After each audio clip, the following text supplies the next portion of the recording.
Hi friends, मेरा नाम है नेहाल और आप देख रहे हैं इनके गल्फ।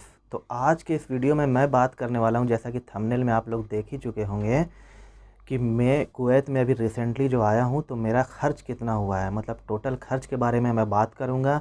ऑफ़िस चार्ज इसमें इंक्लूड रहेगा कि ऑफ़िस वालों ने कितना पैसा लिया, कौन से ऑफ़िस से मैं आया हूँ, बाद में मेडिकल में कितना खर्च लगा, मेडिकल अपॉइंटमेंट में कितना खर्च लगा, पीसीसी बनवाने में कितना खर्च लगा। क्योंकि क्या है कि कुवैत के लिए पीसीसी भी ज़रूरी होता है, उसके बिना आपका वीज़ा स्टैम्प नहीं होगा दोस्तों। तो ये सारी बातें हैं जो मैं इस वीडियो में आपको बताऊंगा। और अभी रिसेंटली बात है अभी कि कितना खर्च चल रहा है। तो चलिए बात करते हैं। सबसे पहले कि मेरा जो ऑफ़िस है जिससे मेरा काम हुआ वो है एफ घी वाला, मुंबई में। और ये पड़ता है सीएसटी में कुछ दूर। आरबीआई जो है सीएसटी में, आरबीआई के ही ठीक अपोजिट में इसका ऑफ़िस है दोस्तों। ये बहुत ही नामी ऑफ़िस है। अगर हम टॉप 5 मुंबई ऑफ़िस की बात करें तो उसमें इसका नाम ज़रूर आता है, एफ घी वाले का। बहुत ही जेन्युइन और बहुत ही रिलेबल ऑफ़िस है। आपको इसमें ज़्यादा पैसे भी नहीं लगेंगे और काम जो होगा, सबसे पहली बात है कि काम जेन्युइन होता है। अगर आपका सही में जेन्युइन काम है तो ही आपको ये लेंगे, आपका पासपोर्ट जमा लेंगे, आगे आपको करेंगे। और अगर जेन्युइन नहीं है तो फिर आपको मना, मतलब कि काम अगर नहीं है तो आपको सीधा क्लियर बोल देते हैं। इसमें फंसाने वाले फ्रॉड का कोई जगह नहीं। तो सबसे पहले जब मेरा सिलेक्शन हुआ तो ऑफ़िस वाले ने मुझे सिक्योरिटी मनी जमा इसलिए करने के लिए कहा क्योंकि कुवैत, देखिए आप लोग ध्यान दीजिएगा, कुवैत का जब भी आपका काम होगा, सिर्फ कुवैत कंट्री का मैं बात कर रहा हूँ, कुवैत का जब भी आपका काम होगा तो 5,000 या 10,000 वो सिक्योरिटी मनी रख लेते हैं। इसलिए रख लेते हैं क्योंकि वो आप लोग को पासपोर्ट दे देते हैं। पासपोर्ट क्यों देते हैं? कि पीसीसी कराने के लिए।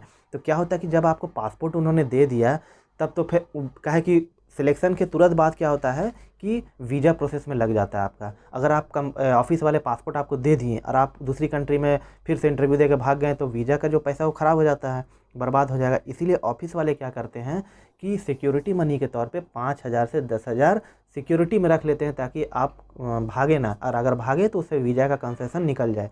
तो वैसे मेरा 5,000 ही सिक्योरिटी मनी, किसी किसी का 10,000 सिक्योरिटी मनी उन्होंने ऑफ़िस वालों ने रखा था। तो मेरा 5,000 रखा था। तो उसके बाद आप लोग को पासपोर्ट दे देगी ऑफ़िस वाले और आपको बोलेगी जल्द से जल्द आप पीसीसी के लिए अप्लाई कर दें। तो पीसीसी का जो खर्च है वो 500 रुपया है, ऑनलाइन खर्च। ऑनलाइन जब आप अपना पासपोर्ट ऑफिस में अपॉइंटमेंट लीजिएगा तो 500 रुपया खर्च होगा। बाकी फिर जब प्रोसेस में जो खर्च होगा, जैसे थाना वगैरह में जो अगर वो तो आप लोग समझ ही सके होंगे, तो वो बात की बात है। लेकिन जो ऑफिशियल खर्च मैं बता रहा हूँ वो 500 रुपया खर्च है। उसके बाद क्या है कि आप मेडिकल के लिए जाइएगा तो मेडिकल में 500 इधर रख लीजिए। उसके बाद मेडिकल में आपका 4,500 रुपया लगेगा।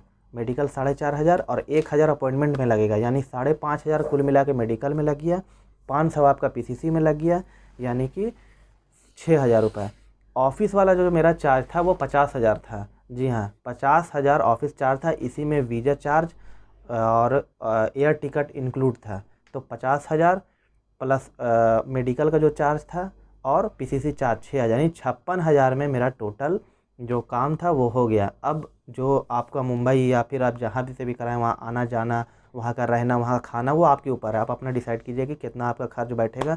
उसका मैं बात नहीं कर रहा हूँ। बहुत लोग एसी में आते हैं, एसी बोगी में जाते हैं, बहुत लोग जनरल में भी चले जाते हैं, बहुत लोग खाना वगैरह हिसाब से खाते हैं। तो वो जो खर्च है वो आप पे मैं छोड़ता हूँ, आप अपना खुद कैलकुलेट कर लीजिएगा। लेकिन जो अभी जेन्युइन जो खर्च है वो सबका होता है। तो ऑफ़िस वाले का मेरा 50,000 खर्च था, 5,500 मेरा मेडिकल में खर्च हुआ और 500 रुपया मेरा पीसीसी में खर्च हुआ, यानी कुल मिला के 56,000 रुपये में मैं कुवैत के लिए आ गया दोस्तों। कुवैत के लिए मेरा काम 56,000 में हो गया। मेरे कहने का ये मतलब है कि सारा ऑफ़िस का चार्ज ऐसा नहीं है कि सेम होता है। जैसे मेरा 50,000 खर्च हुआ तो ऐसा नहीं हो सकता आपका कोई ऑफ़िस 40,000 भी ले और कोई ऑफ़िस 80,000 लाख रुपये तक भी लेता है।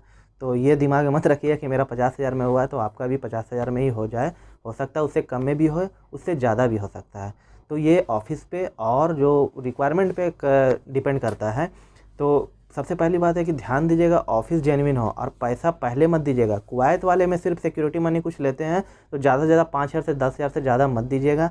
वो सिक्योरिटी मनी होता है क्योंकि पासपोर्ट आपके हाथ में दे दिया जाता है। लेकिन अगर आपका दूसरी कंट्री में सिलेक्शन होता है, कुवैत छोड़ा के सिलेक्शन होता है, तो पहले पैसा देने की कभी भूल ना करें। कभी भी ऑफ़िस हो या एजेंट हो, पहले पैसा नहीं मांगता है, नहीं मांग सकता। अगर मांगता है तो आप समझिए फ्रॉड है। एक मैं इसी तरह से आप कमेंट बॉक्स में कमेंट कीजिए, इंस्टा पे मुझे कमेंट कर सकते हैं। मैं इसी तरह से एक वीडियो बना दूंगा स्पेशल कि कौन सा ऑफिस फ्रॉड है, कौन सा जेन्युइन है, कैसे पता लगाएं, और किन किन निशानी है कि ऑफिस में कौन कौन सा निशानी है कि ऑफिस फ्रॉड हो सकता है।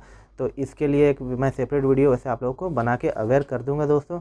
तब तक के लिए दोस्तों चैनल को सब्सक्राइब करें, बेल आइकन जरूर प्रेस करें, और अपने फ्रेंड जोन में, रिलेटिव जोन में शेयर जरूर करें, ताकि उनको भी जानकारी हो, जो आना चाहें उनको भी जानकारी हो, और जो पहले से हैं उनको भी जानकारी हो। तब तक के लिए गुड बाय, थैंक यू, अल्लाह हाफिज़।